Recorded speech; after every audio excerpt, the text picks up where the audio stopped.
Ladies and gentlemen, welcome to episode 90 of the Essential Wrestling Podcast. My name is Ryan Joy, and I'm here sitting in for Karl this week.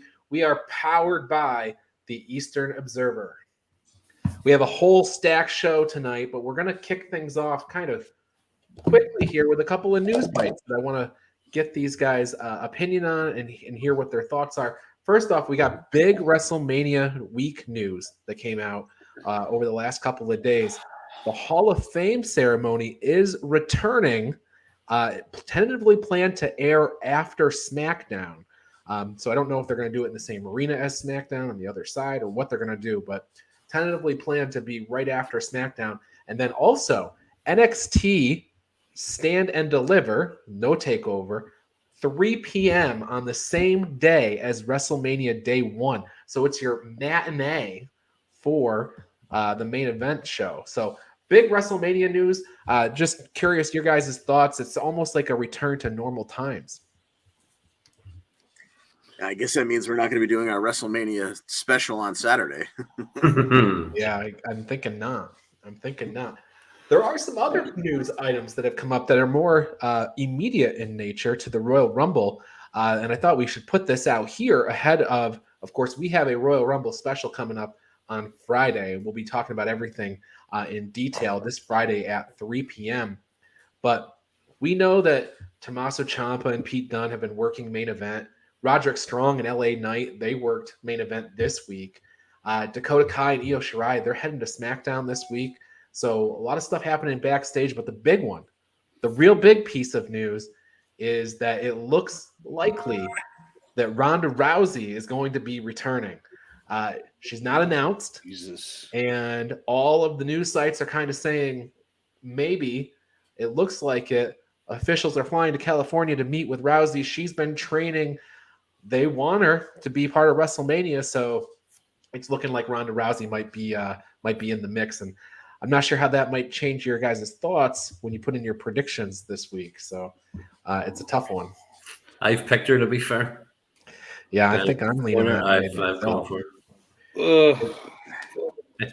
Just a big And Jordan Devlin to win the men's one, obviously. But. Oh, obviously. I mean, I like the idea of the NXT thing being on the Saturday rather than them doing it on Wednesday, on Tuesday or something. You know, give them their own pay-per-view again. Yeah, I like it.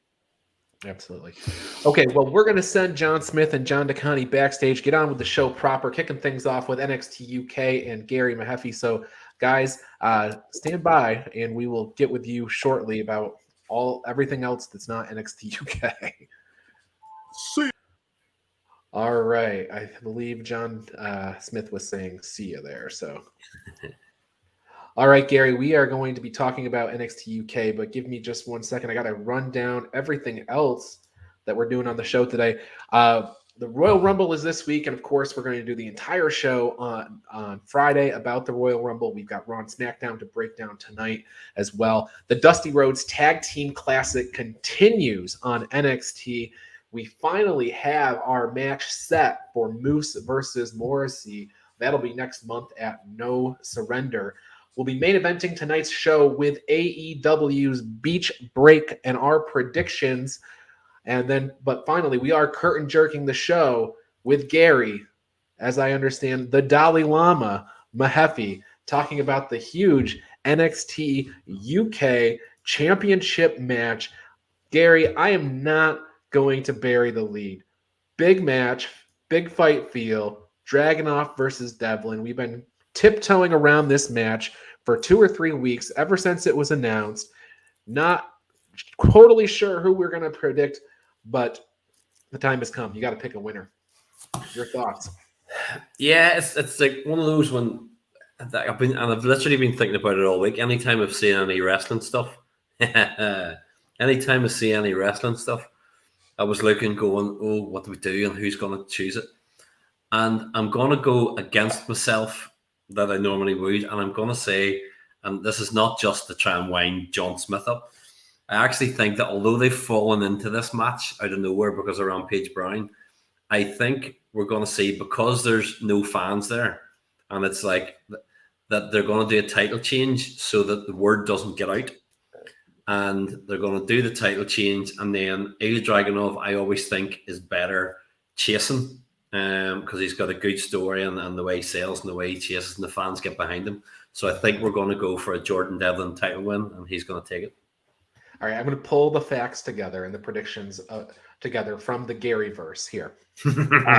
What I've heard is you've got Jordan Devlin winning the NXT UK Championship, going into the Royal Rumble as the NXT UK champion, and winning the Royal Rumble as the NXT. These are the predictions that you've made in the last 2 minutes on this show. I may have to change the Rumble one, mind you. No, okay.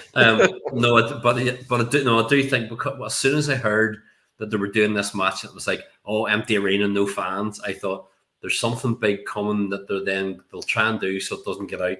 And I think that it's going to be a title change so that when they do the new set of tapings, which are happening very shortly, that they can then come in and go, ba-ba, new champion, and run like that. That's a great point. I forgot about the fact that, Jordan Devlin made that challenge to Dragunov to do an empty arena match. Dragunov accepted. So you're right. It's a perfect way for them to kind of shroud it all in mystery so that nobody knows that there's been a title change. Very interesting point. I'm gonna stick with the champ. These NXT UK championships, they don't, I think, has it been 100 days yet? I mean, they don't change them like hundreds and hundreds of days without changing. Even the women's title goes hundreds and hundreds of days without changing. So it feels way too early, but maybe that's why you're right. Yeah. So we'll see. Okay. In other news from NXT UK last week, Pretty Deadly got a win over Sam Gradwell and his mystery partner. And I believe, Gary, you just pulled that one right out. You took a look at the roster page and you were like, I know who it's going to be. Yeah, and I didn't know. I hadn't seen. I know spoilers are out, and I purposely don't look at them. I just looked through and thought, no, it's going to be. Now, I know it filled in the bigger storyline, as we've said, as we know, like with Kenny Williams getting involved at the end of the match and so on, and they had run into each other backstage. But when Saxon Huxley came out, I was like, ugh. Although it wouldn't shock me either, truthfully, and I know that we've had this discussion, I think, and Alan and I have had this discussion, it wouldn't surprise me to see Pretty Deadly make the move and be given a chance across on the main roster. Sure. I think they're doing everything to try and get themselves moved across, but it wouldn't surprise me. But I mean, they have all of the credentials. If you take the checklist that we've all heard about. They're young, they're big, they're good, they can talk, they've got characters. They hit all the sweet spots. So it makes sense to me that they would do that. In terms of this match, what happened, I guess, is Saxon Huxley was out there. Kenny Williams comes out, interferes. That basically takes Huxley out of the match. Yeah. Pretty Deadly hits spilled milk on Gradwell, picks up the win. It seems like the story's over, right? It's just a quick story here. There's nowhere else to go with it. No, really. It's as you say, it's like nowhere else to go in that, because the story coming out of it was, Sam Gradwell and Kenny Williams. You kind of leave, obviously, Huxley with nothing, and he came into it with none. But you've kind of Pretty Deadly. Yeah, they're building back up for another title match, maybe, but there's not much of a story yet come out of that. But obviously, we can take it wherever over the next couple of days. So. Sure. We're seeing video packages hyping up Ginny and Amal. Amal says she's Hope. Hope never dies. So that match is coming. We don't have a date yet, and shame on me for not creating that graphic that says that. But Ginny and Amal, obviously, I think we talked about it last week. This is coming. We just don't know, don't have any dates. Yeah. The other one is we had quite an interesting video package from Blair Davenport. She, calling out Mako Satomura again. They had their match, but Blair didn't let Mako just win gracefully. She attacked her after that match, but Blair says comes from a long line of Davenports, and her father taught her to only care about Davenports. And she says she's the rightful heir to the NXT UK Women's Championships. And she said, "Enemy of the heir, beware." And man, does that sound like Harry Potter. I know. Although as soon as she started, mind you, the video package, I was thinking, they're going to bring somebody in that's related to her. Like, are they going to bring in a brother or a dad or something? Now, hopefully they don't. But I do have to say, the video packages in NXT UK have been phenomenal for a long time. Oh yeah. And this one I thought was great, and using the old building and using all that, and as you say, like evoking memories and thoughts of that type of Harry Pottery language and that sort of stuff, I thought was great. So I say they've done a really good job. I mean, I'm a big fan of hers in the ring, obviously, but through these videos, you can't help but kind of go, yeah, they're building her up for a run here. So yeah, this was a leveled up on the video packages, right? Like we've always say they're great, but they really leveled up here. Yeah. Isla Dawn versus Amelia Mckenzie, and Isla Dawn, the voodoo witch lady that she is, she got the win here, and after the match, she returned Amelia's watch. So I guess it's like, you know, she uses the item to, I don't know. Yeah, it's like she's going in reverse because there are quite a few matches that she lost. Yeah. That she then was taking hair and taking watches and taking whatever. And now that she's winning, she's like, I don't need any more having back. So it's a bit random. Although I do like the fact that in many ways it's like a 6-month storyline about what on earth is she doing. I mean, nobody knows yet, but it's consistent, which is good. Like, but say she's great. I mean, Isla Dawn live is genuinely fantastic. I've seen her quite a few times. So I'm a big fan again, and Amelia Mckenzie's definitely one for the future, slightly for the now, but definitely for the future of NXT UK. So. Yeah. Now, as I look at the main event from last week's show, I might have been wrong earlier. I think you actually picked Noam Dar to win the Rumble. Was that right? Mm-hmm. Where did you pick that one? We had A-Kid versus Noam Dar in a NXT UK Heritage Cup match, and of course, you know the rules are to get 6 rounds. Somebody needs to get 2 falls to win. They tied 1 apiece, and this is the first one we've seen that ends in a draw. After 19 minutes. Yeah, because there was always, obviously, when they were doing the original NXT UK Heritage Cup matches, it was like, if it's a draw after 6, you have extra time, you have they're just, obviously in this, it was like, no, this is the match and it's done, which I thought was great to finish it that way. And obviously you finished it with Noam Dar and despair. I do still think that at some point, because obviously Shah Samuels and inverted commas had bet his house on it finishing in round 4, like he had bet a lot of money supposedly on it, and it didn't happen. So whether something between the two of them is brewing down the line, I'm not sure. But the match itself again is phenomenal, and I actually remember back talking to Al right before all this started, and we were talking about. He said to me, he asked me in one of the first programs I was on, like, will you be able to tell a good story if it's going to be 3 minutes stop, 3 minutes stop? And I was like, trust me, see when this hits. And as you know from watching this match and the other matches, they're phenomenal. Yes, these guys are 2 great wrestlers, but the story they told within every round was just fantastic. Yeah, it was a great match, and like I said, we said, it's the first time we've seen a finish like this. In fact, you know, it's the closest thing we've had to a time limit draw in WWE in a long, long time too. Yeah. So yeah, it's nice they have a different finish that they can pull out to use here. Last match, Gary, for next week. We only have the 2 matches announced. We have the big title match that we've already talked about, but we also have a 6-man tag.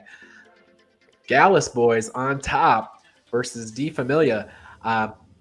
Looking at that Charlie Dempsey, he's not losing a match this early. I don't think. I'm picking the family here. Yeah, I'm picking them too. I mean, Gallus do need a wee bit of rehab. They need to come back a bit.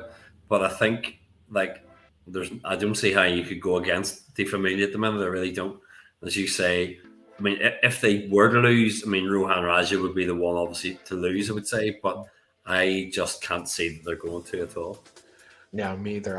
I think either Mark or Wolfgang are going to eat the pin here. Yeah. Or a submission, I guess, you know, with Dempsey in there. So, all right, Gary, any final thoughts for the week here? I mean, you're not going to make it onto the Royal Rumble special at the end of the week. Anything you want to, any bold prediction that you want to put out here, you know, for us to think about over the course of the week? Well, I had gone out on a limb for a couple, and there's some I was thinking about, and I have, to be perfectly honest, and I have my reasons, but I've gone for Seth Rollins to beat Roman Reigns and take the title. I have gone for and then Roman Reigns to win the Rumble. I've gone that way. Whoa, Roman to win the Rumble too. Yeah. Okay. That they're going to go all out and then go for him and Brock towards going for Mania. So I have gone Ronda Rousey as well, as we were talking about. I have picked her to come back and win the Rumble, the Women's Rumble, but I'm going for Rollins to win the title through some sort of whatever, and then say him to win it. So, all right. Well, more on that at the end of the week. I'm about 50% of what you said. I have already locked in myself. I'm consistent with what you said there. So, I don't know about Roman winning the Rumble though. So we'll see about that. All right. That said, Gary, we will send you on your way. Have a good night, sir. We're going to bring in the Johns. Thank you very much. Have a good one. All right. Carry on. Hail Gunther. All right, John Smith. You know, it would have been nice to know that you were playing background music today, because I was going through every tab on all my internet. I was going through every open program. Where is this music coming from? Oh my God, I hope it's not on the thing. And it's coming from you. Our that's hysterical. First of all, our streaming platform StreamYard just put out this new functionality allowing us to play background music. It's not something that we previously had the capability of doing, so I just threw it up, and I'm glad that I was able to really throw John Smith off. I'll change it. We'll good segue. We'll switch over to their Feeding the Ducks track now. As we move into SmackDown from last week. So, John DeConnie, the Usos, they start in the ring and they introduce Roman Reigns. And this whole segment sets up our main event of the show. And I'm not burying the lead today. I'm starting with the main thing here. So, main event time, Seth Rollins and Kevin Owens versus the Usos. Yeah, Seth brought his new best friend, Kevin Owens, over from Raw along with him to face the two men that he said, like himself and Mox, as he referred to him, hold Roman up in this bloodline trio. So he's going to take on the Usos. The stipulation was if he and his partner, who turned out to be Kevin Owens, wind up beating the Usos are then banned from ringside, so they can't continue to protect Roman during the Royal Rumble title match. And Roman countered with, yeah, but if you lose the match. You get no shot at the Universal title, and I've got a nice vacation between now and WrestleMania. Seth accepted. We roll through to the main event. And, I mean, look at these four guys. You got Kevin Owens. You got Seth Rollins. You got the Usos. You knew you were going to get a good match. And we got 15 minutes worth of an excellent tag team match. Seth hits the stomp on, I think it was Jimmy. And it looks like we're getting to the end here. Are they going to get the pinfall? Roman slides in, hits the Superman punch on Seth. And even though Seth's jaw was a little jacked and a little sore, as Roman pouted back up the entryway, Seth was all smiles because he knew he had gotten his way regardless of whether or not he got the pinfall. He got the win by DQ. So the Usos will be barred from ringside at Royal Rumble. We'll see. I don't feel like that's always a stipulation that they would adhere to. Kofi Kingston, he got a win over Madcap Moss. I believe that brings them to 1-1 against each other. He hit Trouble in Paradise to get the win. Happy Corbin wanted to attack Kofi Kingston after the match, but Kofi's longtime friend Big E was there to ensure that didn't happen. So that sets up this week's announced match on SmackDown. Before we get to Royal Rumble, we got SmackDown to get to this week. And John Smith, I'm going to start with you. We've got this tag match to pick, playa. We got Kofi and Big E versus Madcap Moss and Happy Corbin. With the reunion of the New Day, I think I got to go with the two of them. John DeConnie. Yeah, I have to agree. I mean, Moss busted out a new finishing maneuver, so he got a couple of wins just so he could show us the punchline. But you put the New Day back together, and I think they're getting the win here. Okay. Yeah, I will also pick the New Day. I think heading into Royal Rumble. In fact, I'm putting Big E in my final four in that match, that Royal Rumble match. So I won't say quite yet whether I think he's winning, but I'm putting him way at the end of the match. So I don't think he's eaten a pin or a loss here on this show. And plus, he's eaten enough of those lately. So save it.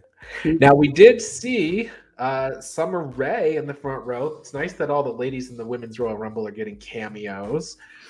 So we haven't seen Mickie James show up yet, or Kelly Kelly, but Lita had an extended segment. Now we see Summer Rae in the front row.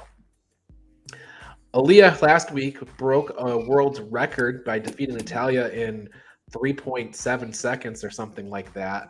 So she's in the Guinness Book of World Records. She came back and got another win over Natalya, this time by disqualification because Natalya did not abide by the referee's 5 count. So that'll get you there. Xia Li did come to the ring to protect Aaliyah after the match. So good on Xia Li. A note, though, Xia Li not announced yet for the Women's Royal Rumble. Here's our picture with everybody that has been. So we'll see if Xia Li gets added in there. All right. The Viking Raiders get a win over Los Lotharios. Viking experience on Humberto Carrillo. Eric Covers gets the win. No date yet, but the Viking Raiders, they've earned their match against the Usos down the line. John Smith, is this inevitable? Are we going to get we're going to get this match, but when it happens, are the Raiders, you think they're going to take those belts off of the Usos? I think they are. Their time has finally come, man. Like they've been eating crap for a while now, and they did that series with the Street Profits a couple years ago during the whole height of the pandemic and the Thunderdome situation and stuff. So they made themselves look like fools plenty of times for the company. So it's time for them to get theirs, and I'm sure it'll happen at the Rumble, I'm thinking, and then they'll get a nice defense at WrestleMania probably. It's funny that Viking Raiders versus the Street Profits series of things it's kind of like a drawn out version of the academic challenge that's happening on Raw these days. Yes. All right. Well, Charlotte Flair, she beat Naomi in a championship contenders match. Sonya Deville had inserted herself as the special guest referee. Charlotte would put Naomi in the figure 4. This is after Naomi had hit rear view and potentially had the match won with Sonya nowhere around. But once Charlotte put that figure 4 on, Sonya immediately called for the bell. This will definitely go down in history as the Nashville screw job. I am sure of it. Eric Bischoff was in Adam Pearce's office later in the night, making his cameo. Don't think he's going to be in the Rumble, but he is making a cameo. Pierce ended up reprimanding Sonya and signed a match for next week. So, John DeConnie, I will go to you. Sonya Deville and Naomi this week, one-on-one. It's hard to understand here whether or not we're going to get a finish quite yet in this, or if we're going to go on much, much longer. But who do you have, Daddy Deville or Naomi? I think Sonya will find another way either out of it or to screw Naomi over. I think, when we finally get the big blow off, it'll be whether it's at the Rumble or at the whatever pay-per-view is in between there and Mania. I don't see Naomi getting the better of her just yet. John Smith? Yeah, this thing's been going on for so long that I don't see it ending anytime soon. So I'm going to agree with John there, and Sonya's going to find her way out of it, or she'll win it somehow. But yeah, this isn't ending until WrestleMania. I think Naomi's got to get a win over her at some point. Okay, so here's my thought. Back when their big Mandy Rose Sonya Deville blow off was happening at SummerSlam a few years ago, or 2 years ago, I think. The original stipulation was going to be hair versus hair, and Sonya, and they ended up doing a loser leaves town match essentially, and I think it's because Sonya had that stalker or whatever. So I think ultimately what this is going to circle back to is Naomi versus Sonya, hair versus hair. And then Sonya will lose and she'll get back to whatever haircut she's been thinking about for the last 2 years. That's my thing. Makes sense. Sami Zayn had episode number 2 of In Zayn. Johnny Knoxville came out, hit him with a cattle prod, and tossed him over the top rope. See you at Rumble. I think we'll probably see him on SmackDown again this week, throwing Sami over the top rope. So we'll see that. John Smith, final thing on SmackDown, we got Sheamus and Ricochet going 1-on-1. Yeah, they didn't give him much time for this one either. You know, we got Sheamus dominating right off the bat. Ricochet starts to get a little comeback, but then he gets a knee to the face when he's diving out on a tope suicida type thing to the outside. Sheamus just throws him back in, brogue kick, 1, 2, 3, and that was that. Sheamus is in the Rumble. I don't believe Ricochet is. So here's the list of men's Royal Rumble participants. Yeah, no Ricochet. So that makes sense. Sheamus getting a big decisive win here. I wonder how many people are picking him in the Final Four. He's a former winner. Where the heck has Omos been? Oh, he's was right he here. on the show? Was he on the show last night? Did I miss him? As far as I know, Only John rap. County, correct me if I'm wrong. No, he wasn't, right? No, just when they showed.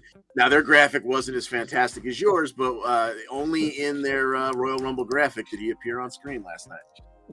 Well, It's weird. as we transition to Raw, I do want to note that Shinsuke Nakamura and Rick Boogs did get to meet up with another guitar-wielding character from WWE's past, Jeff Jarrett. He was there on the show just 2 days ahead of his big GCW match against Effie on Sunday. So good for Jeff Jarrett and Eric Bischoff and Summer Rae for making cameos on SmackDown this past week. Over on, you know. oh, go ahead, John. No, I thought they would have done more with Jarrett. Like I see, they walked into him backstage. He just kind of smiled and tipped his cap, and that was it. Like, this is Jeff Jarrett. You can let the guy, give the guy a couple lines. Oh well. I know. JEFFJARRETT. At least get that out, Exactly. All right. Well, back to Raw now. The big thing that was happening on Raw this week was we had a weigh-in between Brock Lesnar and Bobby Lashley. They, of course, have their big Royal Rumble match on Saturday. Long and short of it, Lashley, he weighs 273. Brock weighs 286. Brock essentially says the Bobby Who line again, and we're off to the races. This is a good build for their match on Saturday. So. John DeConnie, we had a lot of women's action going on. Everybody staking a claim for the Royal Rumble. Rhea Ripley, Dana Brooke, Liv Morgan, Tamina, Kamala, Nikki Ash, they all believe that they are going to be winning the Royal Rumble. But the first match we had was Bianca Belair versus Queen Zelena. Yes, indeed. We had the EST versus the recently crowned Queen. And this match went less than 4 minutes. Zelena thought she had it in hand when she climbed onto Bianca's back. She went for the code red, but Bianca, strong like bull, just stopped her mid-move, wound up getting her off of her back, right up onto the shoulders.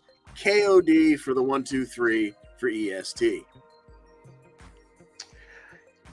Yes, and Al Karl was supplied this graphic to me for us all to laugh at. Queen Zelena. Use mine. So it's Queen Zelena, use my face as your throne. The MVP sign, I guess, of Raw this past week. Harkens back to the golden era of signs in WWE audiences. Right. I can't believe that one made TV, but it did. John DeConnie, we had 6 women tag action. The 6 people that I think I mentioned earlier all staking their claim they're going to win the Rumble. They competed, and at least half of them didn't win this 6-woman tag. That's correct. We had Rhea, the 24/7 champion, Dana Brooke, and Liv Morgan taking on Nikki ASH, Tamina, and Carmella, half of the tag team champions. Rhea got Carmella to tap to what I believe she calls the prism trap, that standing inverted cloverleaf. They only gave him about 2.5 minutes to go here, and the biggest thing to come out of it was those three got the victory. Doesn't do a whole heck of a lot for them, but Nikki did manage to smack Rhea afterwards, kind of like she was outside the ring. Rhea won. Rhea's celebrating center ring. Nikki comes in, cracks her across the back of the head, rolls right out, and heads back up the ramp. Victorious, even though not really victorious, but she felt good afterwards, I suppose, because she thinks she's still a superhero, even though she's turning into a bit of a villain.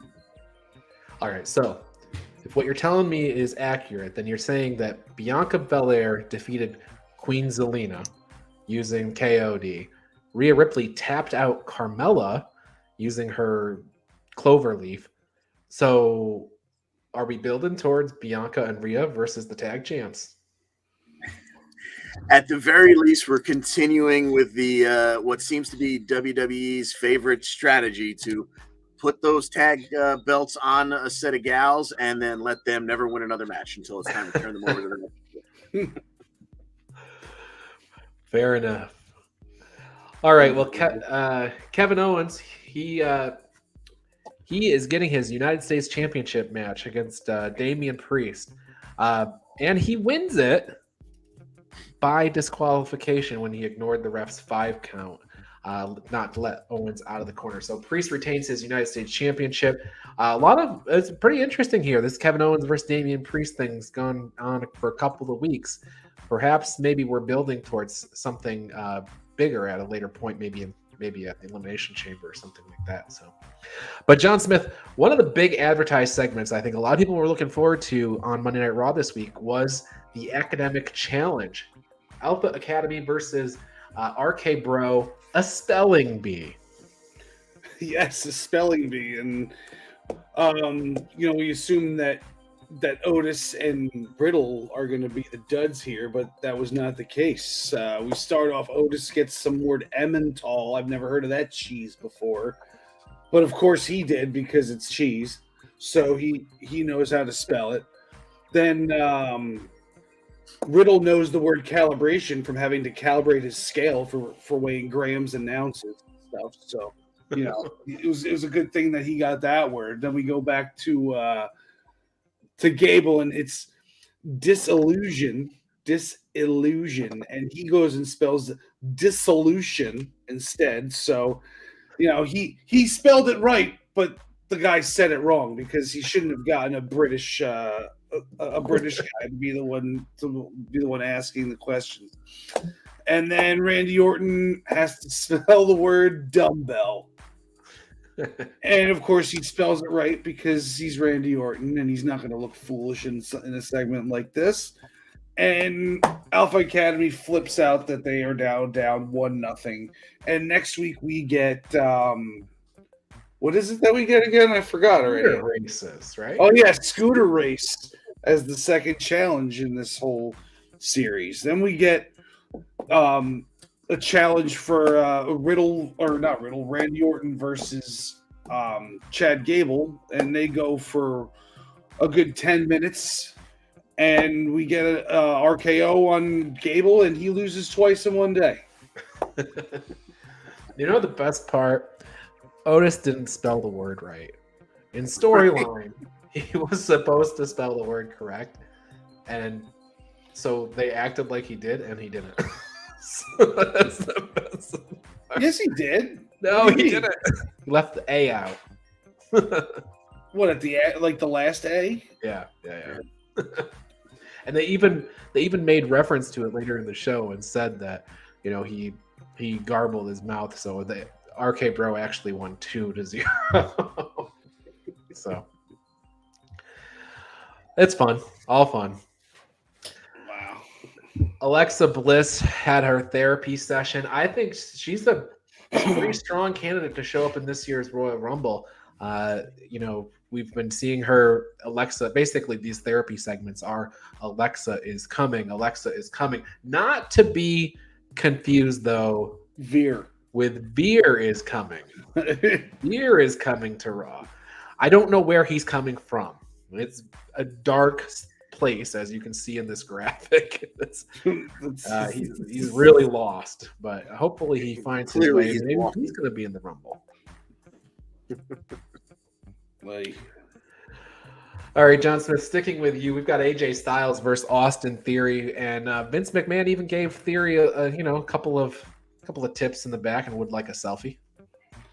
Yeah, he told him that he better come back with a hell of a selfie, and I guess it's just not going to happen when you're wrestling against the best in the world.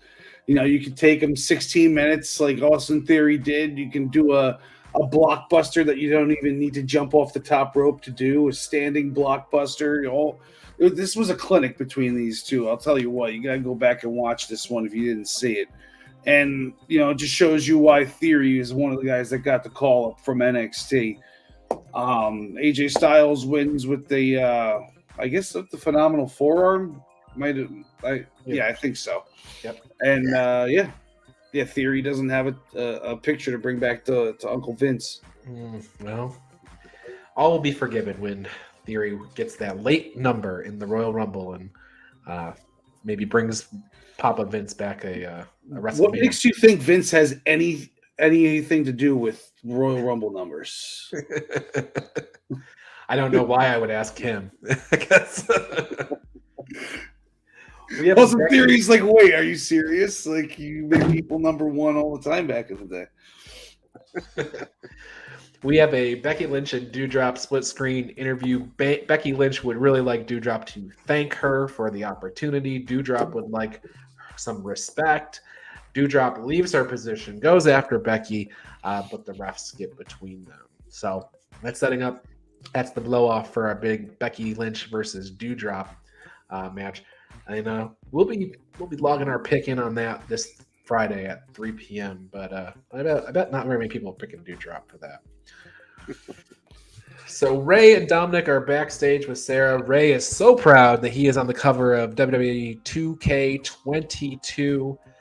Dominic is continuing to joke that he's going to be throwing out Ray in this weekend's Royal Rumble. Ray and Dom get a win over the Street Profits. Ray gets a victory roll for the win here. So that is that. John DeConnie, tell us about Maurice's birthday. I noticed you didn't throw that to me like you did to John with the academic challenge as it being one of the segments that everyone was very much looking forward to. So we had Miz with his birthday extravaganza for the lovely Maurice, and he made sure to bring plenty of security to make sure no outsiders would cause any trouble, and he peppered her with beautiful gifts, and there was a lovely cake set up on a table in the ring, and there was a very large wrapped gift. But Miz thought that was the gift for him for throwing this wonderful party. Maurice said, no, I want to open that next. That's the biggest gift. That must be for me. Well, wait, if you didn't get that for me and I didn't get that for you, oh no, is this the wrestling trope where our enemies jump out of a gift?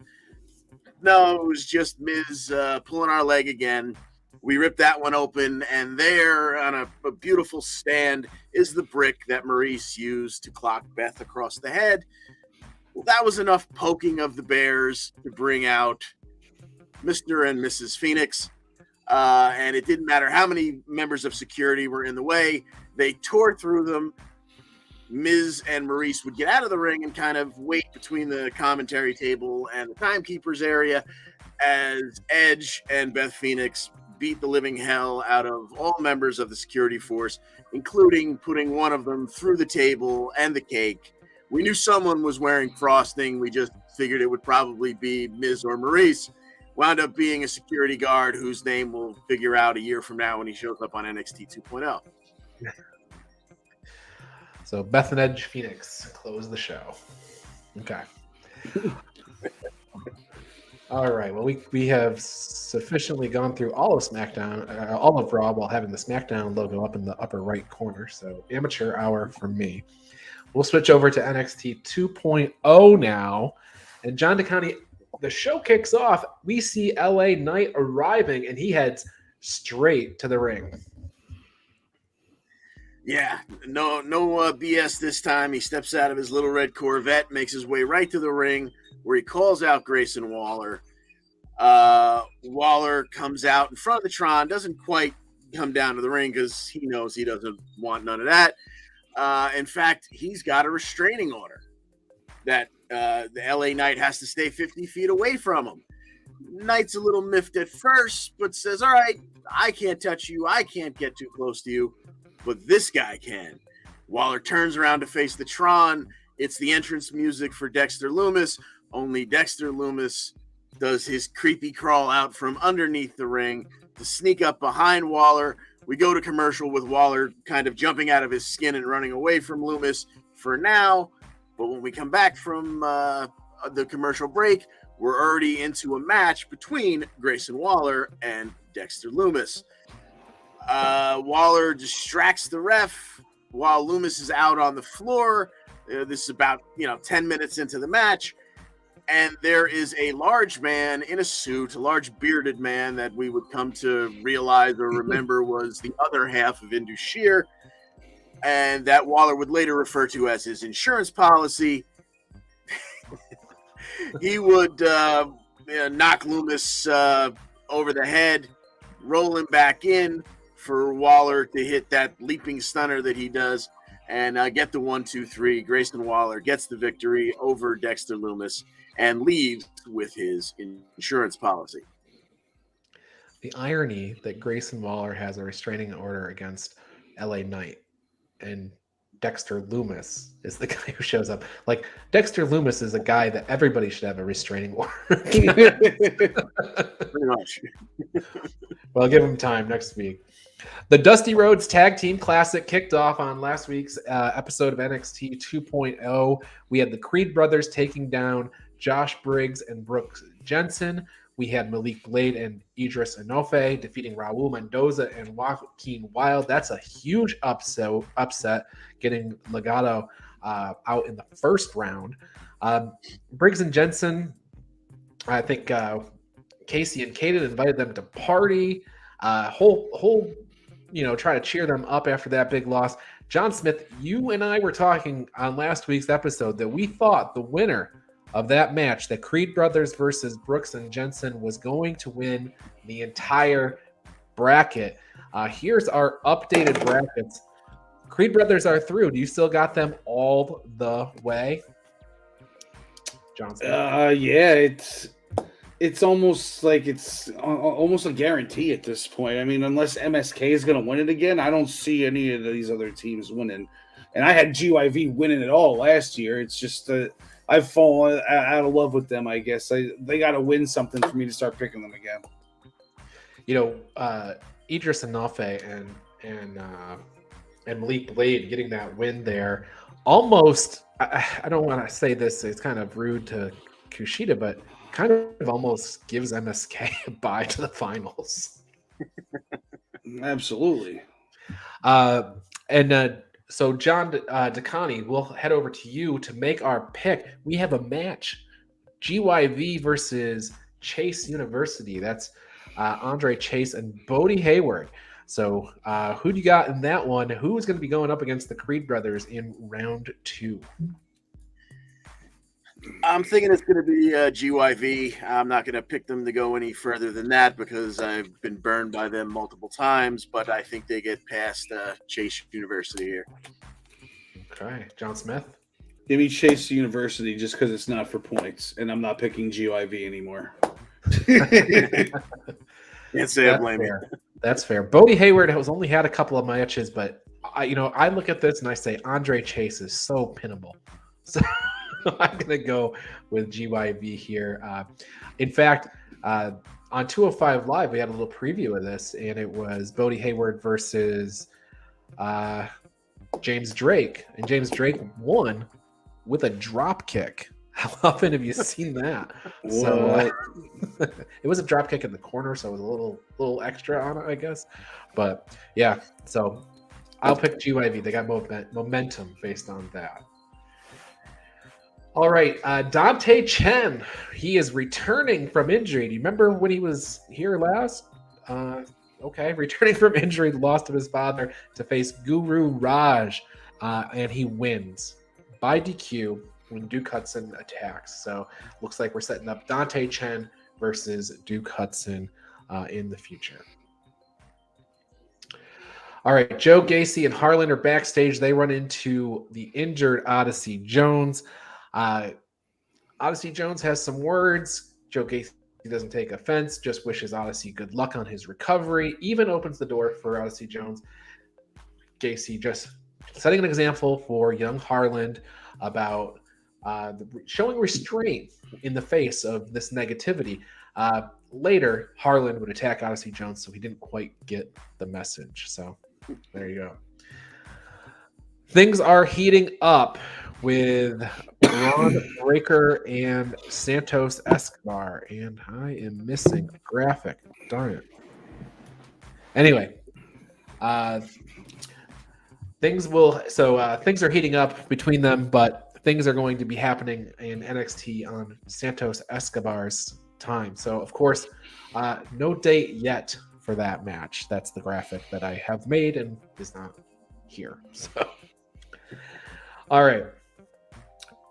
Getting on to our next match, Tony D'Angelo. He did a memorial service for Pete Dunne, and Pete Dunne did not run out to defend himself. So I'm thinking Pete Dunne might be done for NXT. But in any event, if Pete Dunne's done with NXT, Tony D'Angelo's done with Pete Dunne.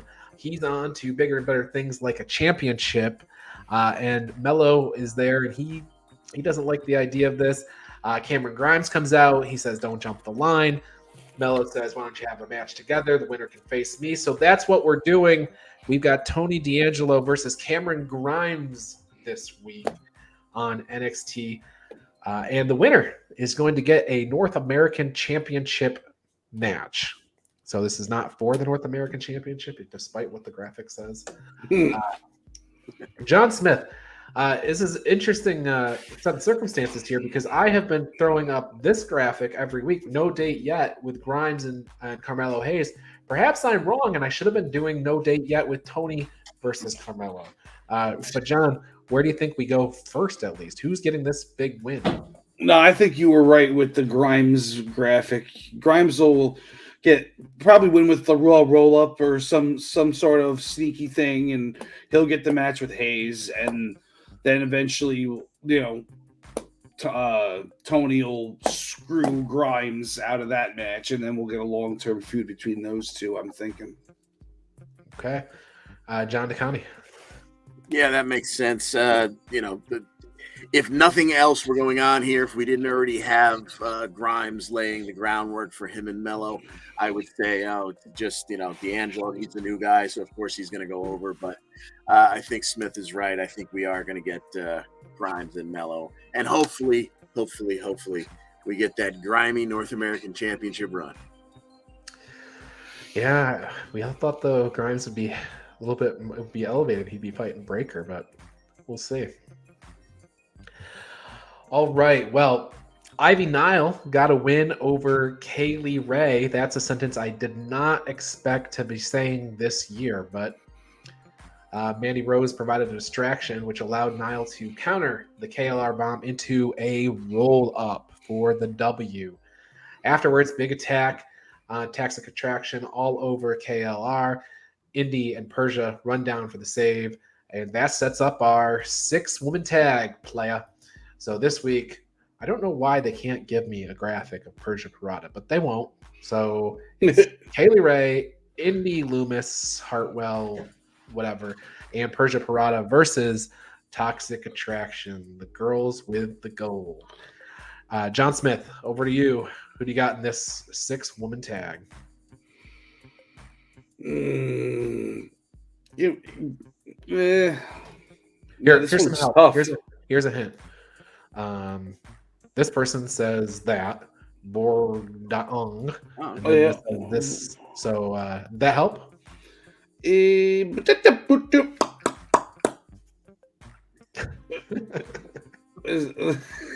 That means toxic attraction. Oh, okay. Sorry, I didn't speak robot. John, I had to throw that graphic up there to remind me who we were talking about. Yeah, I'm not up on my Cyrillic pronunciation either. I'll go with the good guys here. I think either Gigi or JC could eat a pin here. Obviously, Mandy's not getting pinned, but give me Kaylee Ray finishing off Gigi. Yeah, I'm going to make my prediction, and in order to do so, I'm just going to rewind the tape back to what John DeConnie said about the Raw Tag Team Champions. We only make women's tag team champions to pin them. So I'm going to give the win over to Kaylee Ray and the gang. Saray, she went back to Japan, and now she's a Japanese schoolgirl. So she'll be coming back, new passion and new energy. So there you go. I think that's in line with a lot of the fan base. So I think she'll be a lot more over than she was before. Well, it wouldn't take much, right? I didn't think she didn't really get over the first time. So hopefully she does. At least not on the same level as your Io Shirai and your Asuka and even your Kairi Sane, her predecessors. So here's hoping. Solo Sikoa versus Boa on this week's episode of NXT. We're running this one back. We had a kind of a non-finish a couple of weeks ago with, I think, a double count out. But this time it's no disqualification. Falls count anywhere. Solo Sikoa's got a burned up face. So they're going to war. And John Smith, what do you think here? Baby Uso going to get the win here? I mentioned before, it was the only time he didn't win a match was that no double countout. Yeah, I like Baby Uso to take this one. I wasn't sure last week. I actually picked Boa last week, but we got the double countout or whatever. But yeah, I got Sikoa winning it this time in a no holds barred match. All right, John DeConnie, this is no holds barred. Falls count anywhere. I think because Solo Sikoa was abandoned by his family and was raised on the streets and everything like that, this has got to give the advantage to him, right? He was abandoned by his family. Absolutely. And in fact, to even drive that home, maybe it ends on the street. They make their way out into the parking lot. He hits an Uso splash off of whatever vehicle happens to be in the area and pins him right there on the asphalt. What about Mei Ying? I don't know. What about Mei Ying? Is she taking going to be around anymore? I was wrong a couple of weeks ago when I said Wendy Chu was Mei Ying. So Mei Ying is Karen Q. But yeah, I don't know, John. I don't know where Mei Ying is. Off TV. Check the next batch of releases. That's the new Where Is instead of Where Is Walter. Yeah. Where is Mei Ying? I like that. All right, I'll put that one up next time. All right, Valentina Feroz, Ulyssa Leon backstage with Mckenzie. They want the women's tag team titles, and for a long time, I think they're going to know what it's like to want.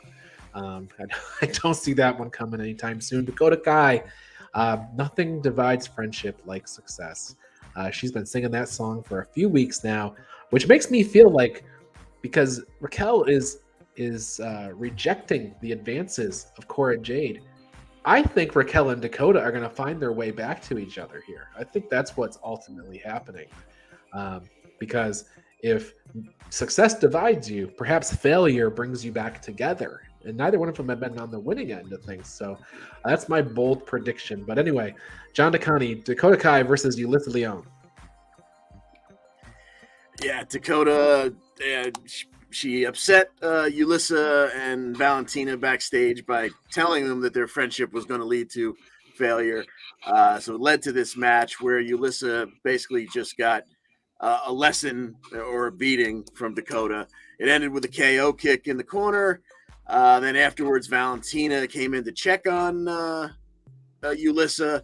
She got beat up a little bit by Dakota as well. She lined her up for a KO kick as well, but her partner pulled her out, and two of them got away not too bad, but Dakota gets the victory in just about 4 minutes. Okay. Main event time. Now, this was a match everybody is looking forward to, John Smith. We're looking at Walter versus Roderick Strong. You got Malcolm Bivens running his mouth all night about the Diamond Mine. He says they're going to go 3 for 3. Walter ends up pinning him against the wall. But ultimately, we get to the match. Walter versus Roderick Strong. Main event time. It's time for the main event. Yeah, all that confidence had to have just been for show, because at the end of the day, he was fighting Walter. Or should I say, oh, we'll wait for that at the end of this match, actually. Yeah, he fought Walter here. He fought Walter. Yeah, so, Walter, right off the bat, headlock, then just does a hip throw, and looks like Roddy's about to fly out of the ring. Just totally outmatched right off the bat. Every time Roddy gets 1 or 2 strikes in, Walter, boom, knocks him down. All over the place, it was like that for the first half of the match. We go to commercial, come back. All of a sudden, Walter feels like it's a good idea to climb to the top rope, which I don't think I've ever seen him do that, maybe once before. He immediately gets his feet taken out, and Roddy ends up hitting a superplex off the top rope. High impact, awesome move. It just wasn't enough, though. And, at one point he went for the double underhook backbreaker, set him up like a pedigree. Walter stands it up, backs into the turnbuckles, picks him up, power bomb, 1, 2, 3. And when the announcer is about to announce who wins, Walter grabs the microphone and he says the winner of this match is Gunther. Then the Diamond Mine comes out and all hell breaks loose. And it looks like the end of Nitro in 1998. And the internet exploded. Basically what happened there after that. Yes, because Walter was such an awesome name. Well, it was his real name. It was his real name. I guess it still is. Yeah. Okay. The winner of this match, Jake. It's the same thing. It's just you're used to Walter. Gunther is much more intimidating. And nobody named Jake ever got over. What about Jake from State Farm? And Jake the Snake Roberts.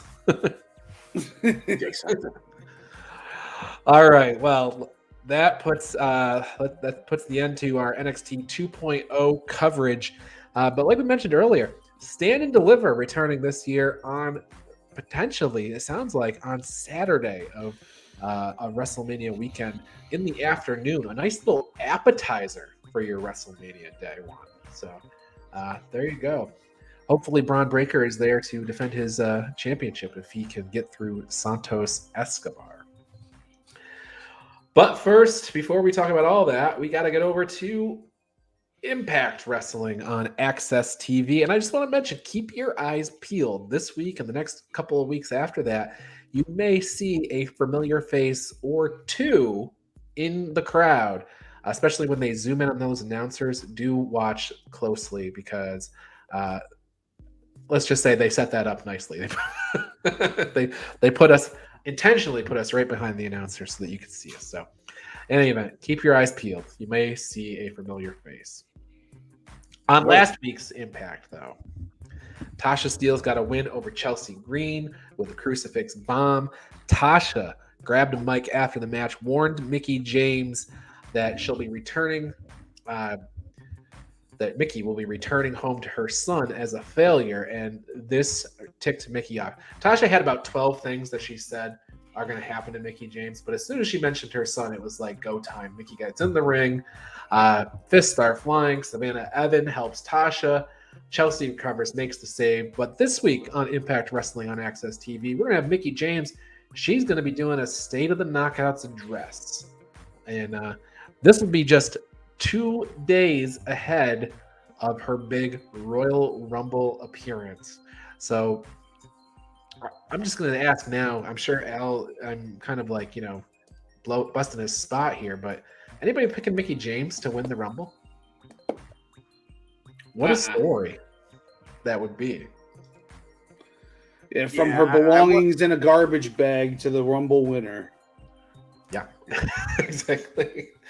I wonder how they would frame that, but I got her in my final four. So But for me, the question is, do they do something cool like send somebody else over there through the Forbidden Door that even though they don't get in the Royal Rumble, let's say Tasha shows up and, yanks her off the apron while she's hanging on, trying to stop herself from being eliminated. Do something that not only gives another pop to the WWE fans looking at it going, ooh, there's someone we don't know, but also, gives a little pop to Impact as well.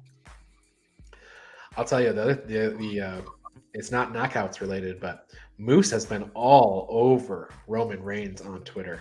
I mean, all over him. In every interview he does, he talks about Roman wanting to fight Roman Reigns. He posted a picture of their football lineups. I guess they competed against each other on the field at one point. Reigns for Georgia, Moose for Syracuse. So he's all over that. I don't see that Forbidden Door thing ever happening unless maybe Moose walks through, but we'll see. Okay, and in any event, Matt Cardona has laid down a challenge. He wants to be he created the division, the World Wide Web Championship division. So he wants to be the Impact Digital Media Champion. He has issued a challenge to Jordan Grace.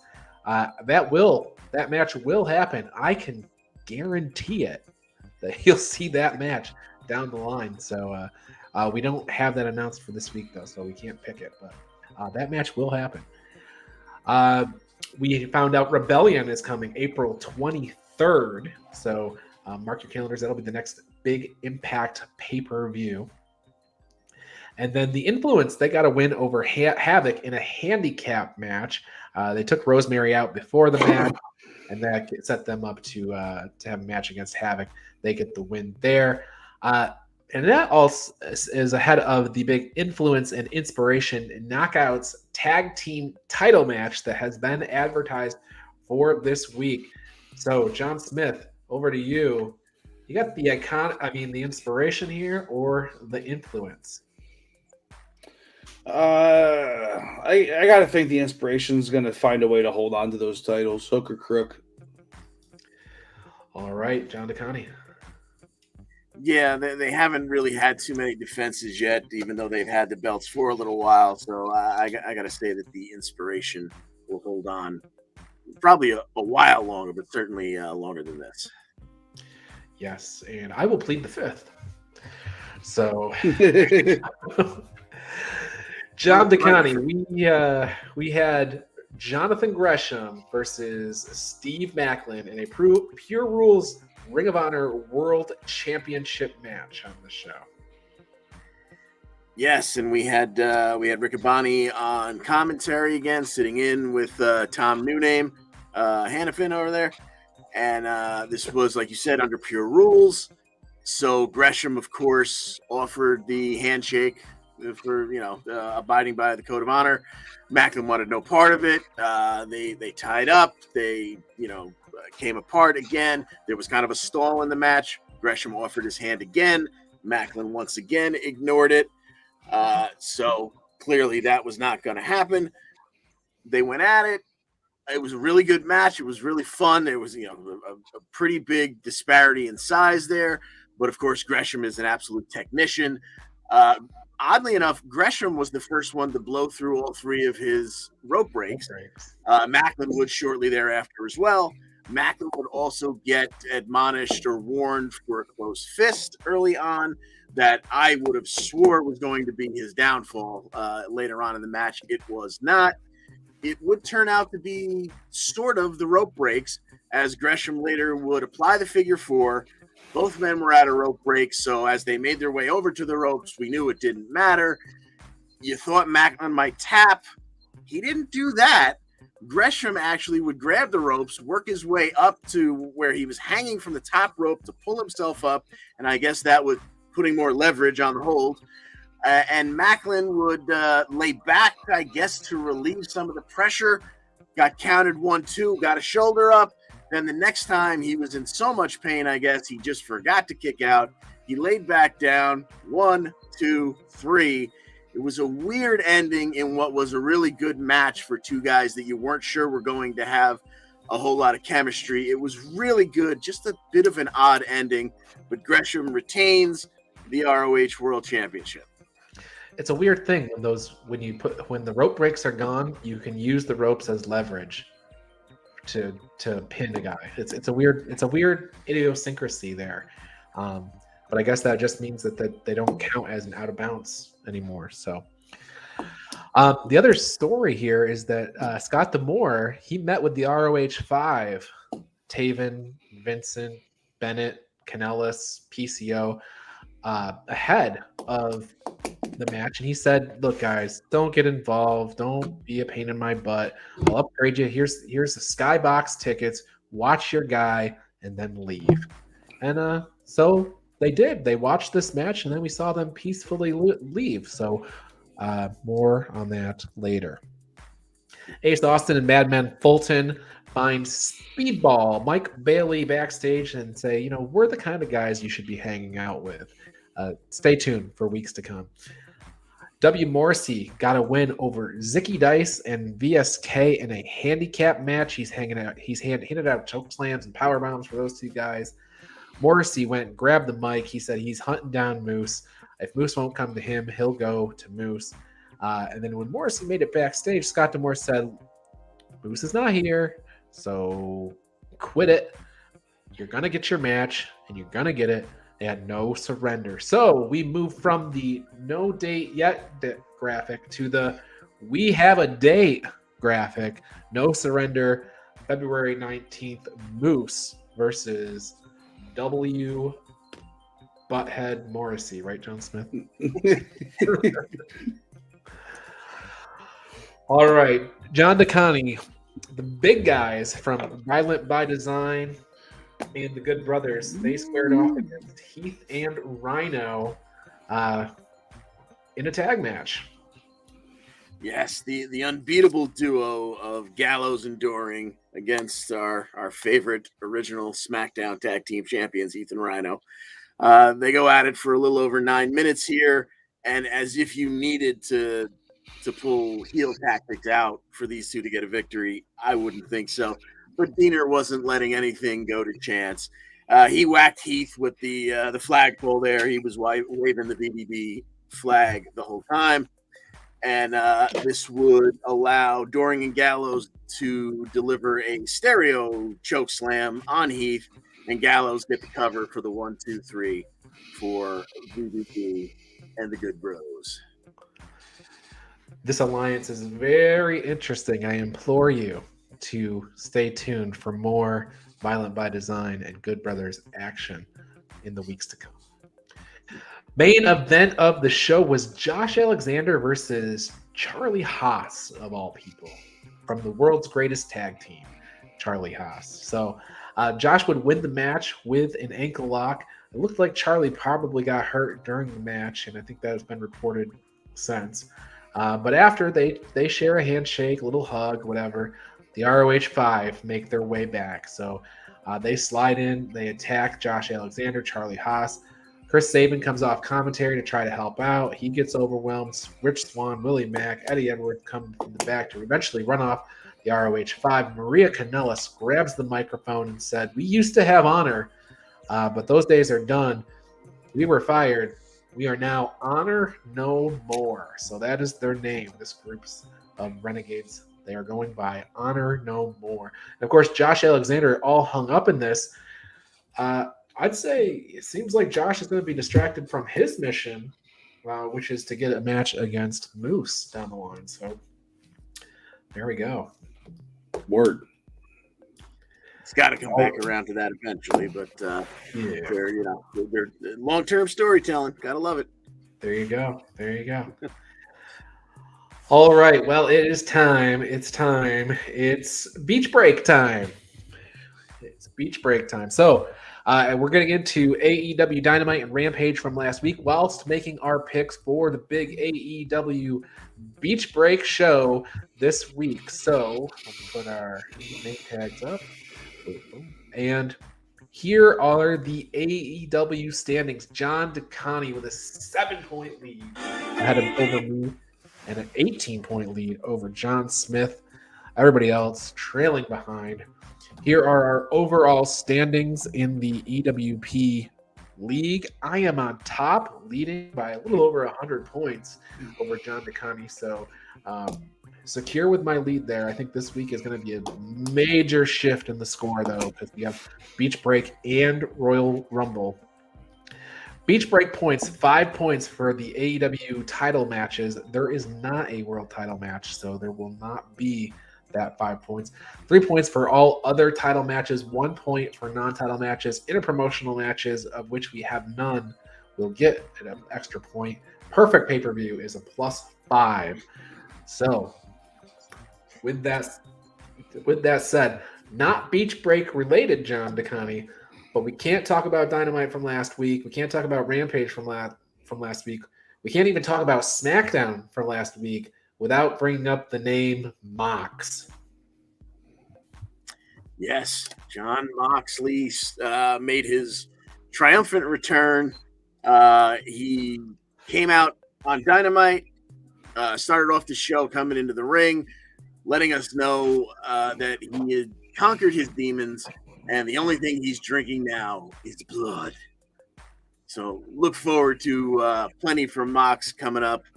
And in fact, we would see him the very next show, 2 days later, on Rampage. Ethan Page made sure everybody knew he didn't have to look very far for Mox's first opponent. He was ready, willing, and able. Well, these two got at it. They went at it for 10 minutes. Mox looks like he, was not rusty at all. He looked very good. Page got a little bit of his offense in, but in the end, it was a bulldog choke, and Page would go to sleep very quickly, and the ref would have to call for the bell there. Afterwards, Page wakes up, doesn't know exactly what happened because he went out. He gets right back in Mox's face and gets dropped with a paradigm shift because why not? Mox would leave through the crowd, as he is wont to do, and before he would make his way to the tunnel, he would pass a gentleman who just happened to be waiting there. Nobody else really around. He was just chilling in the middle of the fans. That would be Brian Daniel's son. I'm never going to get that right. They would glare at each other. Mox would continue on. Danielson was kind of mock clapping at him as he passed. So look for that very entertaining match somewhere in the future, I'm sure. Yeah, at least you didn't say Daniel Bryan's son. So yeah, and just don't mock Moxley either, or else you'll get kicked out of the arena. Don't boo him. Don't say anything bad about Jon Moxley. Well, it was pretty bad. And Moxley said something back that we can't say here. So. Didn't the guy say, "Get that piece of trash out of here"? Isn't that yes? what But he did also made it. I don't remember the exact words, but he made a reference to the fact that John wasn't drinking anymore. Okay, but now we get kicked out of the arena if the person inside of the ring doesn't like what we're saying. He didn't get kicked out, but he What? got shamed. He didn't get kicked out, but he got shamed. Oh, he didn't get kicked out? I thought the guy got kicked out. Moxley just told that guy, said, "Get that guy the F out of here," but he didn't get kicked out. Oh, okay. Well, we are going to start the Best Friends versus the Super Click chapter of this show. So, Super Click. Best Friends versus the Super Click. Trent Beretta got a win over Nick Jackson on Rampage this past week. It was supposed to be Roppongi Vice, Trent Beretta, and Rocky Romero versus the Young Bucks. But Rocky came down with COVID, so he couldn't make the show. So they changed it into a singles match. And Trent got a win over Nick Jackson using Strong Zero. Pinned him 14 minutes. That happened on Rampage. But the big story is happening over on Dynamite. Adam Cole and Britt Baker, they got a win over Orange Cassidy and Chris Statlander. Really interesting mixed tag match. Cole used a low blow and an uppercut to hit the boom knee. Low blow uppercut. He got the boom knee on Cassidy for the win. This was after Orange Cassidy had knocked Britt Baker off the apron through a table on accident, but it did happen, and it really ticked off Adam Cole to the low blow. Would later talk about in his interview. He said, "I want Orange Cassidy one-on-one next week. No DQ, lights out match." I think Adam Cole is just trying to, relive, live through Britt Baker's experience, right? Because Britt Baker had the big match of the year contender last year with Thunder Rosa in the Lights Out match. So this week we have Adam Cole versus Orange Cassidy, no DQ, Lights Out match, nothing on the line, not even your records are on the line here. So John DeConnie, we'll go with you first. Who do you got? Adam Cole, baby, or Orange Cassidy? Yeah, at some point in time, Cole's undefeated streak here in AEW has to end. This would be a really good place to do it, but when you go no DQ, lights out, anything goes, and you've got the amount of friends hanging around that Cole does, the amount of dastardly friends that Cole has, I just don't see him losing. Give me Adam Cole in this one. John Smith. Yep, this is the exact type of match Adam Cole wins. So I'm going with Adam Cole, baby. Samesies. Unfortunately, I feel like Orange Cassidy really needs a big win, but I don't think he's getting it here. So, sorry. John Smith, we had a debuting tag team on Dynamite last week. It was the House of Black. What'd you think of seeing Brody King for the first time? Big bad Brody King. Yeah, he's a big, powerful man. Reminds me a little bit of JBL, not in looks, but just in the style of wrestling, because he's just powerful and, he's not pulling any punches. The Varsity Blondes were the number 4 tag team in the rankings coming into this, and they just got dismantled by these two. They tried to get a couple offensive maneuvers in, but they couldn't really do anything. And then there's some angle where Pillman Jr. didn't want to do a springboard off the top rope. I'm not too sure what that was all about. But, it ended up costing him. And, nice double team suplex into Black picked him up in the suplex, but then tossed him forward into a power slam by Brody King. So that was a cool little finisher. 1, 2, 3. And then we get a nice little cryptic promo by Pac, very, very Fiend-like, or very Bray Wyatt-like, I would say, by Pac after the match, and that didn't rub them the right way. Oh, what would it be like if they did rub him the right way? You're gonna have to come to the after hours party for that. Right. Genie in a bottle, got to rub her the right way. I got it. Yep, good. Okay, moving on. Chris Jericho, Santana, and Ortiz, they have a match this week against Daniel Garcia in 2.0. And there's a little friction in the group. Chris Jericho says he doesn't care about Eddie Kingston. Santana and Ortiz essentially said, well, you should. We care about him. And maybe the Inner Circle is the reason we're not the tag team champions, because we've been fighting your battles in Stadium Stampedes and everything else and not going after those tag titles. So they might have a point. And the question is whether or not they're going to be able to get things together for this match this week. John DeConnie, I'll start with you. Danny Garcia not pictured, but we've got 2.0 in Danny Garcia versus Santana, Ortiz, and Chris Jericho of the Inner Circle in a 6-man tag.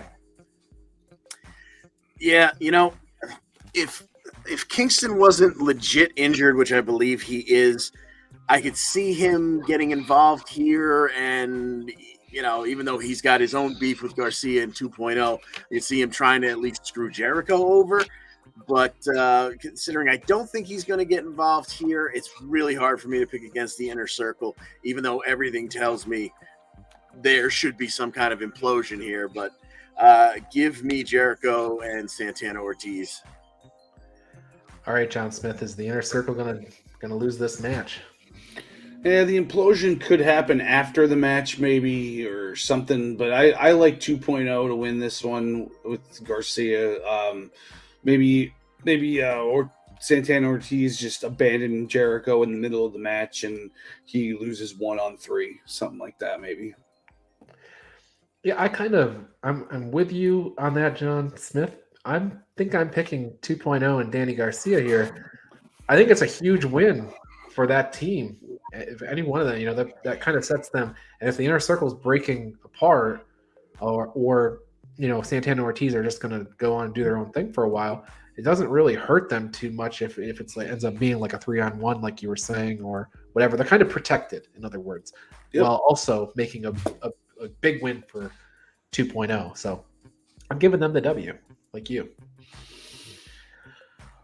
So, in other news, though, we had MJF, who gave a really backhanded apology to Wardlow. The kind of backhanded apology where you say, I'm sorry, hey, and I'm also docking your pay. I'm sorry for that thing I did to you, and I'm going to dock your pay because you did something else to me, and I can't stand for it. So that sets up, we're continuing to go down this MJF and this Wardlow path. They are in Cleveland this week for Beach Break, which is Wardlow's hometown. We are going to hear CM Punk speak. We have no MJF match. We have no Wardlow, no Sean Spears, no FTR. Nobody's wrestling in matches. We're just going to hear CM Punk speak. Now, on last week's show, CM Punk did manage to just barely eke out a victory over Sean Spears. Didn't quite break Aaliyah's record of 3.7 seconds, but it was 10 seconds. And Punk left with MJF's scarf. So now he's got a little something else extra on MJF. And we're going to hear CM Punk speak this week. No chance, though, that MJF is going to listen. Guys, have any thoughts how this is going to go down?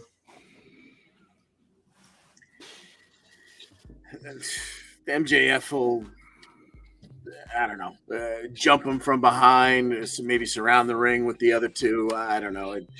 But in the end, MJF will come off looking like a coward, a heel, and a dick. So, pretty much par for the course. Yeah, this feud is pretty chalky in my opinion, meaning everything is going exactly how you think it would.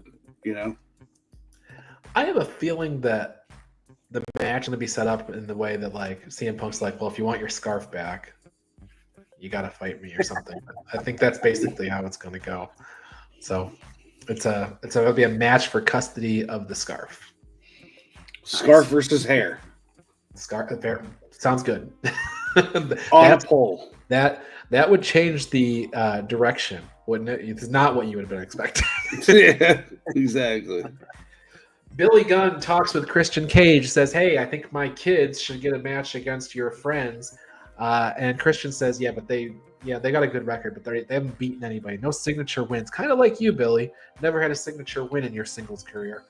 So I don't know. Christian was kind of dickish there, but the Gun Club took Christian out for that. And then Jurassic Express basically said, they're going to be coming to wrestle the Gun Club at some point in the future. No date yet on that, so kick it down the road. Cody Rhodes came out, and he delivered quite a good promo. He did. It was very good. I wouldn't know. What did you say? I wouldn't know. Oh, There's a lot of fast forwarding. Holy crap. With the nerve of him to take 15 minutes of the show. Well, it was good, John. Maybe sometime in the distant future, you can go back and watch the Cody Rhodes DVD when it comes out. Maybe this will be on there. Gross. They talk about the TNT title and how it's not a secondary belt, how it's all this. In any event, what we're doing is we're setting up Cody Rhodes versus Sammy Guevara in a unification match on this week's Beach Break. It is a unification ladder match. I think this is what we kind of expected to happen as soon as we heard the words interim. So here we go. Cody Rhodes versus Sammy Guevara. I'm going to lead off with Al Karl's pick here. Al Karl is picking Sammy Guevara to basically get his win back. Signature win for him. John Smith, I'll go to you first. I know your standard line is Cody's booking it, so I'm picking Cody. Is that how you stand on this match today? He's just so self-indulgent, and he's probably thinking oh, this is Razor Ramon versus Shawn Michaels, 1994. I'm Shawn Michaels, by the way. Give me Guevara. I don't know. Oh man, it's hurting you to even pick the match. I know. I'm definitely not watching the match. I'll tell you that much. Okay. All right. Sammy Guevara versus Cody Rhodes. John Smith is not winning. Yeah. He is not the winner here. But who do you have in this match that is obviously a callback to Shawn and Razor? Definitely, yeah. So I think that perhaps that portion of it alone will be self-indulgent enough for Cody to satisfy him that he doesn't need to get the win here, and he doesn't need to get his shoulders pinned to lose, so we don't have to worry about that blemish. So he can take a couple of really risky spots and show that he's willing to spill blood for us, and that we should go back to loving him and cheering him and blah blah blah, which won't happen. And in the end, I believe Sami will take down the belt, unify the titles, and he will go on as your TNT champion, because it quite frankly made no sense to bring Cody back into this whole thing to begin with. When they put that match on Christmas Day, it seemed like there was a story there that, the Rhodes and wrestling on Christmas Day, there's a history there. And it was just, once again, Cody feeding his ego and giving a shout out to his dad, which that I'm perfectly fine with, but it made no sense to make him the champ again. So give Sami back the belt here. We can go back to whatever regularly scheduled programs were to follow Sami's title defenses. Yeah, I'm picking Sami Guevara here as well. Karl also, by the way, he picked Inner Circle and Adam Cole in those previous two matches. So I think John Acani, I think you and him have picked all the same so far. Well, good, because last year around this time he was 31-0. So let me ride that back into some kind of respectability here.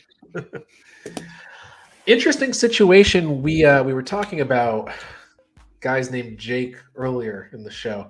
Lance Archer, he had a backstage promo with Jake Roberts. Jake Roberts delivered the backstage promo, and Dan Lambert stood by silently. Not a position that I'm used to seeing Dan Lambert in anywhere silently, but there he was in the back of the promo. And then Lance Archer came out and he got a win over Frankie Kazarian in 10 minutes. Surprising that it took that long for Archer to knock the ring rust off and get a win over Frankie, but he did. And Dan Lambert was at ringside and Jake was absent. So very interesting situation that's playing out there between Lambert and Jake and Lance. But in any event, Archer was going to do some more damage on Kaz after the match. Hangman Page makes the save. Doesn't get to hit the buckshot lariat, but he does send Archer to the floor. So no date yet, but I don't think this is the Revolution match. I think we're going to get this on TV here pretty soon. When is Revolution? March 4th or 5th or 6th. Oh, yeah. They got to give us a title match before then. Yeah, I would think so. Especially this one, because this one I don't feel like pay-per-view caliber at this point. John DeCani. We had a TBS championship main eventing a show on TNT on last Friday. It was Jade Cargill against Anna Jay. They went 9 minutes, and I'm going to go ahead and say I didn't think that we could pull a match this good out of either of these for 9 minutes. Yeah, that was a pleasant surprise. We had Jade was making her first defense of her newly won TBS title, and her and Anna Jay. Now there was a nice commercial break in between there, so we got a little picture-in-picture and whatnot.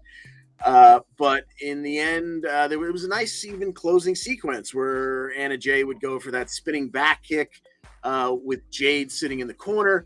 Jade caught her and countered her up into a one-arm powerbomb, which may have made Raquel Gonzalez's ears perk up a little bit.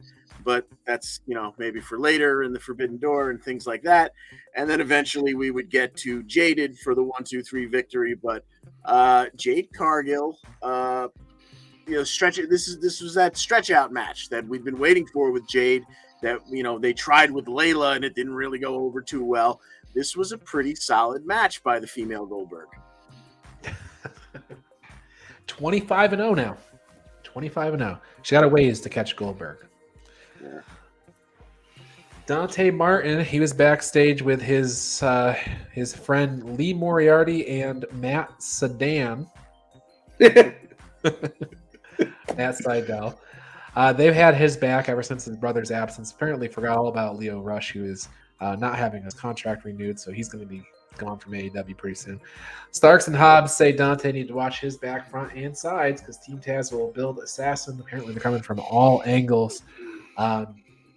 So I'm still thinking about this Jay Lethal and Ricky Starks match that kind of is out there. I think that's eventually going to happen for the FTW Championship. So we'll see. Chris Statlander and Red Velvet are backstage with Tony Schiavone. Layla Hirsch interrupts, shoves one to the floor, punches the other, ends with a Statlander in an armbar. So this sets up what I guess I'm going with main event of this show.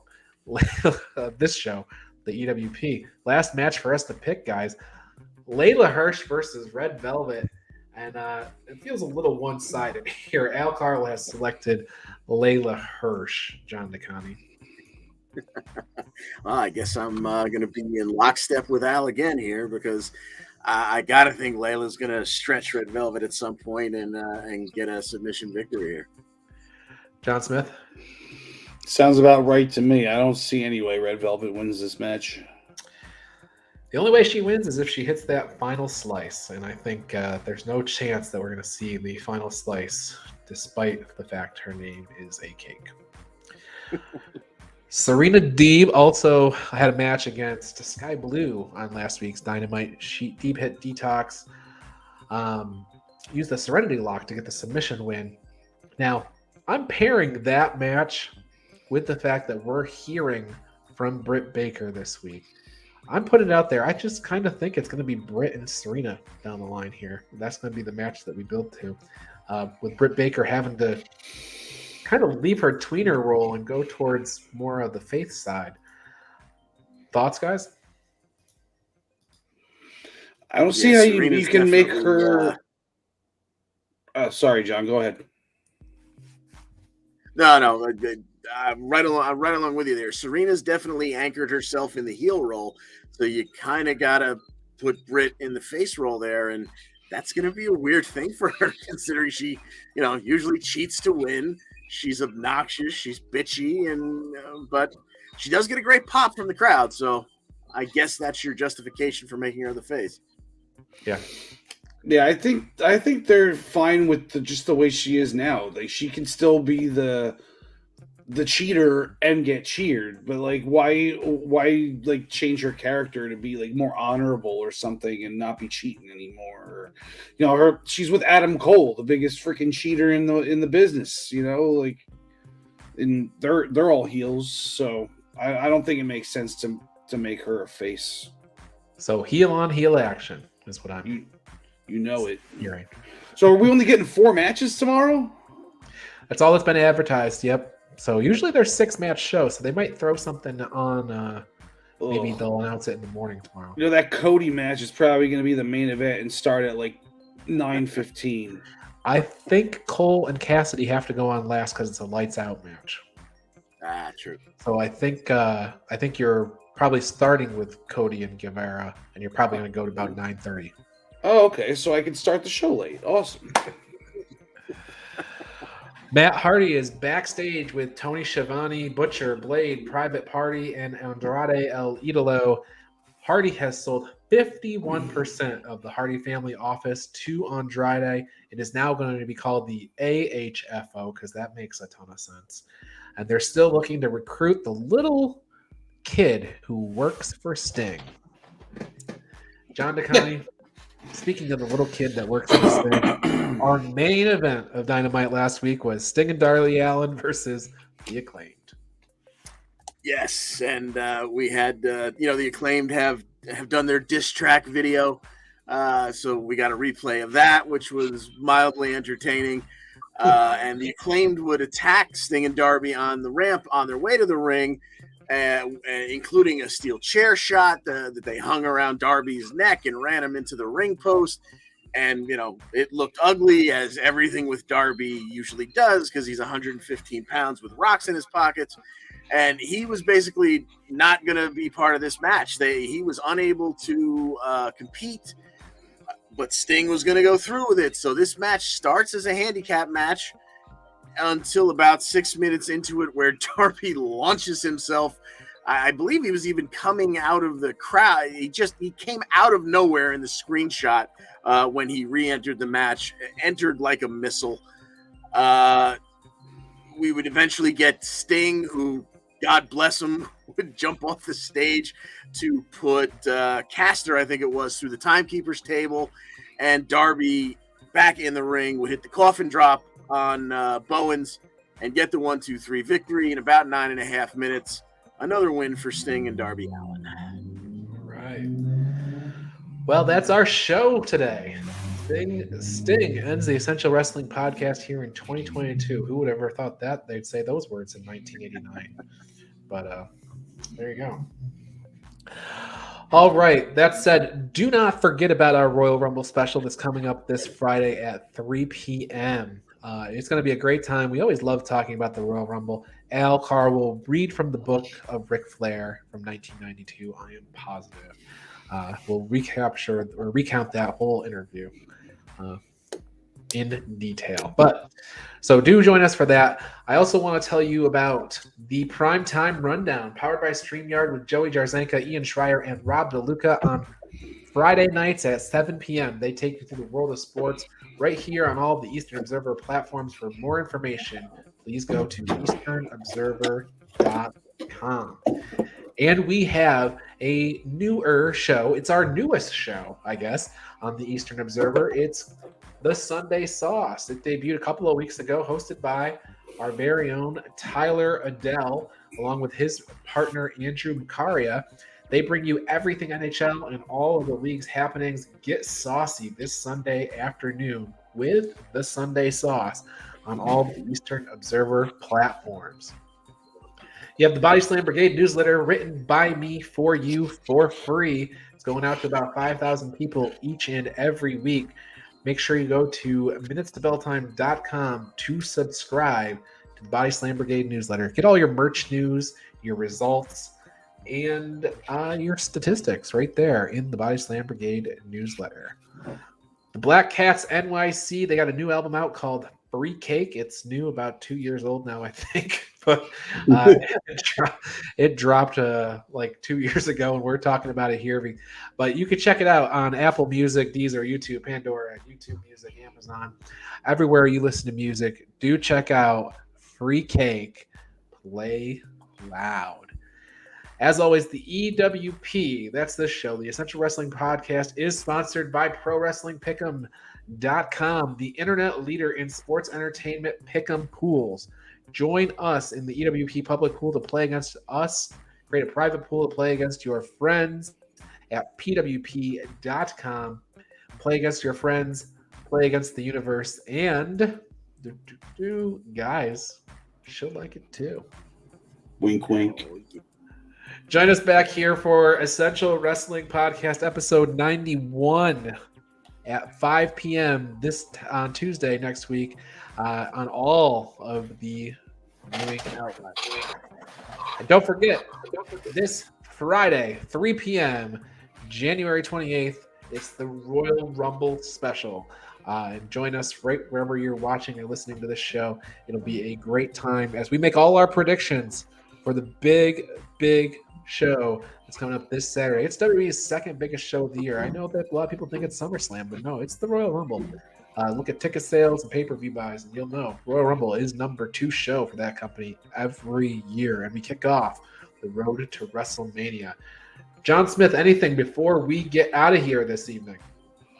SummerSlam is the number 2 show for WWE every year, in my opinion, because they book it that way. They book it that way, right? Yeah. So, numbers that, yes, we all love the Rumble.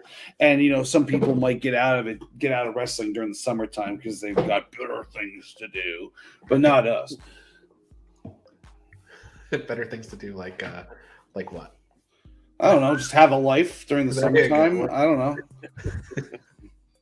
John DeConnie, anything else?